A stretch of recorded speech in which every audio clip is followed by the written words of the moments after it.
Hi friends, Javen here, and welcome back to my OFDM video series.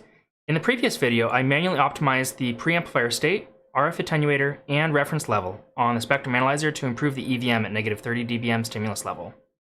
Before optimization, I measured negative 26 dB EVM, and by the end of manually adjusting the settings on the generator and analyzer, I achieved negative 39 dB EVM. That was a substantial improvement, but it took some effort to get there. So in this video, I will let the Modulation Measurement Optimizer tool search through the possible settings to find the optimal EVM at negative 30 dBm stimulus level. Additionally, I'll have the Modulation Measurement Optimizer tool perform this calibration over a wide power range and generate an EVM bathtub curve for us for the OFDM waveform at 40 GHz over a wide range of power levels. So let's get started.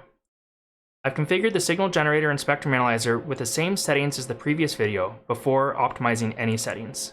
As a review, here's the settings on the generator.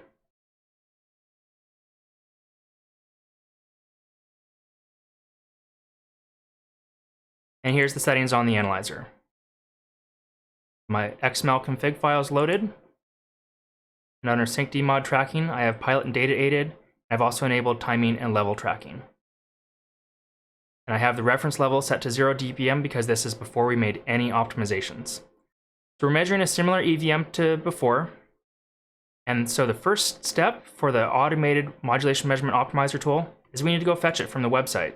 So the link is going to be in the doobly-doo, but go down here to the MMO tool, download this and run it on your computer, and it should look something like this. We'll click on New Configuration. We'll give this a name, OFDM Optimization. We'll specify the signal generator's IP address and the spectrum analyzer's IP address. We'll specify the power range that we want to search over. So let's search between negative 50 dBm and positive 5. We want to measure this at 40 GHz, but we could have measured this at multiple frequencies if we needed to. And then for the next step, the generator waveform file, we need to load a WV file on the signal generator. And right now, the signal generator is playing this inside of the OFDM signal generation application. So let's go to Generate Waveform. We'll give this a file name and specify Save. And then we'll load that waveform file on the ARB.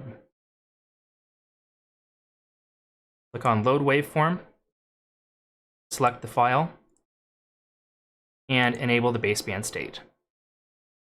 We'll also need to change the marker to Restart.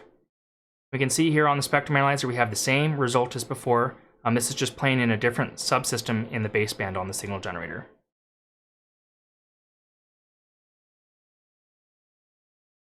All right, next step, we'll grab that waveform file. So this eliminated the need for me to plug in a flash drive or copy it over the LAN.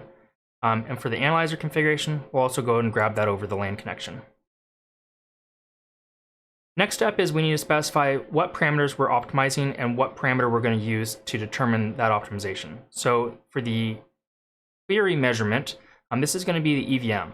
And I could go dive through, use the arrow question mark, click on the result summary window, and then look through a long list of OFDM queries that I could run. It's going to be under here. But the faster way is just to right click in the result summary area, specify Show Skippy Result Query Commands. I have a list of all of the query commands available within the result summary window. So we'll just scroll down until we find the one that looks like the right fit. Fetch Summary EVM All Average. So this is the one that I want, so I'll go ahead and type that in here. And this OFDM MMO tool will remember the Skippy commands that you've entered in the past. So if you're doing this frequently, you don't have to look this up every single time. The next command that we want will show up in the very bottom of this result summary window. That's this frame power at negative 38 dBm. And we can fetch that from, where's that command? Right here, fetch summary power average. We'll enter that command in on the analyzer. And we could also verify this within the documentation.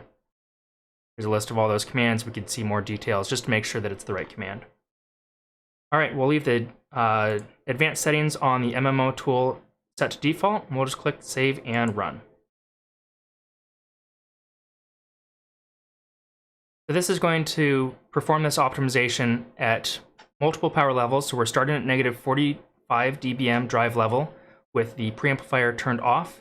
And the best case EVM that it was able to come up with for all the settings on the generator and analyzer was negative 20.66 dB EVM. So we can see here at really low power levels, we just don't have enough gain on the spectrum analyzer to get a good signal-to-noise ratio. In that case, it may be helpful to have an external preamplifier to boost the power of the signal so we get a better signal-noise ratio on the analyzer.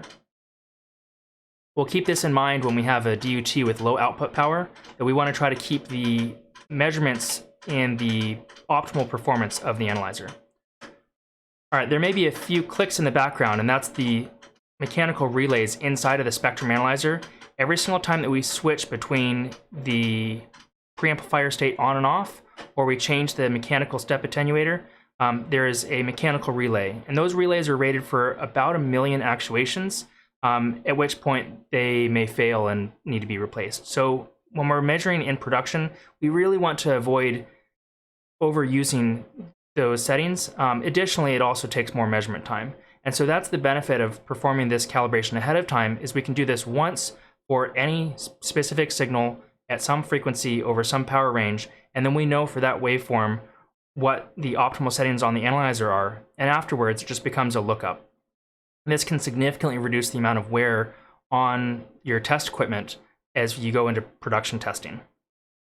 All right, so we can see from this output log, there were some power levels that we were able to achieve around minus 40 dB EVM, and in some cases, maybe even minus 42, minus 44 dB EVM. So really fantastic results. But it'd be great if we could actually visualize all this. So let's go to the results tab here and specify the optimization that just ran. And now we can see a graph of the EVM bathtub curve. On the left side of the curve, the performance is dominated by the signal-to-noise ratio of the spectrum analyzer. And on the right side, it's going to be dominated by the wideband noise power or linearity of the signal generator.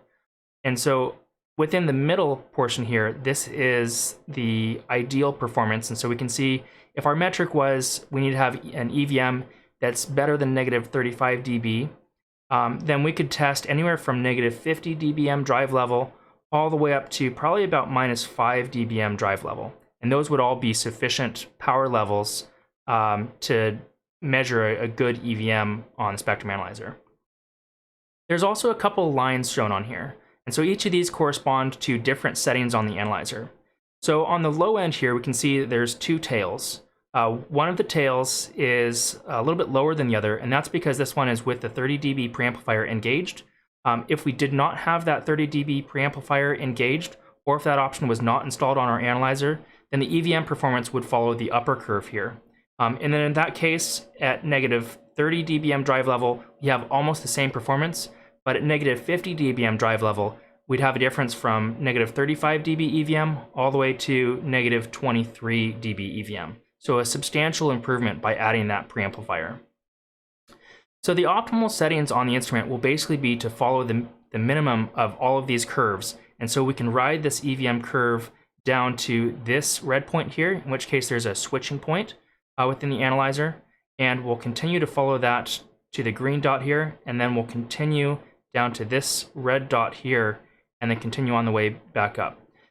The Modulation Measurement Optimizer tool documentation talks a little bit more about how to read this graph, but needless to say, this is a really good pictorial representation of the kind of EVM performance we can expect from the instrument. So how do we use this in practice? Well, we perform the EVM modulation measurement optimization ahead of time.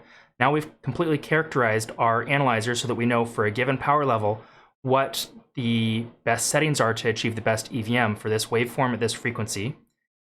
And then we'll go to the MMO tool, go to Auto Loader, and we can set the microwave path using the firmware function and using the auto level file that we just generated here. We'll load those as a custom auto level, and then we'll apply those. So let me increase the level on the signal generator first to negative 30 dBm.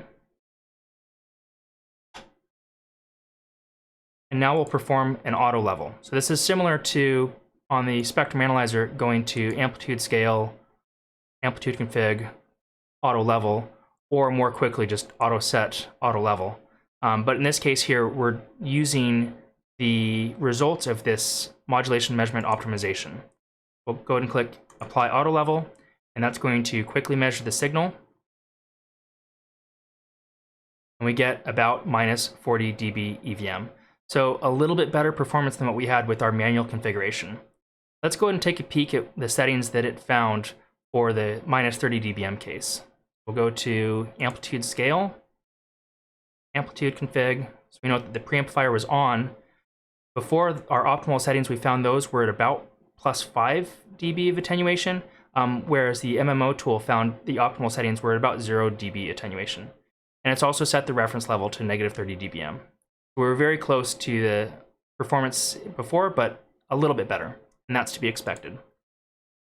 If we didn't perform this and we just did the default auto level, this would be the result. Go to set default auto level, and then we'll go ahead and apply an auto level using the default routine. The default routine is about minus 36, minus 37 dB EVM. So that's a 3 dB or so improvement over the standard auto level performance. So it definitely helps to run this modulation measurement optimization, characterize your test setup ahead of time, and then use this to be able to measure your DUT. All right, thanks for watching, guys. I'll see you in the next video. Bye.